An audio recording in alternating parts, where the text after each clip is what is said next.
It's been a very rocky start for President Trump. He's the least experienced president we've ever had in American history, no prior experience in public service, in politics, in diplomacy or the military. That's a steep learning curve. It's really not a lot of time. If you think about any previous administration, you just don't have all of your personnel in place. You do not have all of the people who you're advising in place. You haven't finished your policy reviews at all, and that includes every president that I've experienced, over the last 3 decades. So unfair as a substantive matter. Set that aside. How is he doing? I think Donald Trump is doing a lot better than people expected. Now, is that because they had very low expectations? Possibly.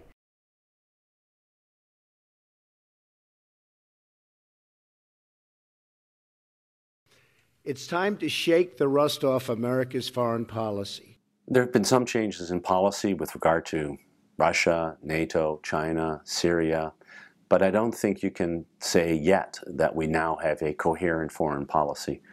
In some sense, there remains a division between what's coming out of the White House and what's coming out of some of the departments. The State Department had a very different view, for example, on the outcome of the Turkish referendum with regard to the power shift from a parliamentary to a presidential system than the White House did, which congratulated Mr. Erdogan on his victory. This is a very difficult international agenda that President Trump is facing. It's going to require a full effort by the United States to play our role in the world, and the world is looking for American leadership. They're not seeing that consistent leadership from President Trump at this time.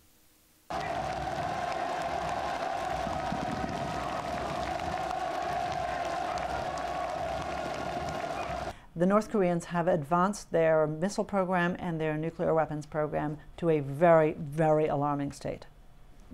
There's total consensus about this. And they have in Pyongyang a leader that we, frankly, are not sure is making rational decisions. And the right way to go about this is to leverage the Chinese, because the Chinese have all the power over Pyongyang. So that has been the approach of the president, and I think it is actually a wise approach. President Trump has to be careful with his rhetoric. He's been putting a lot of public emphasis on the fact that the Chinese might be the way to resolve this problem. I'm not so sure that will be the case if you look at the reality that President Obama and President George W. Bush, as well as President Bill Clinton, faced. They all counted on the Chinese. The Chinese never really came through.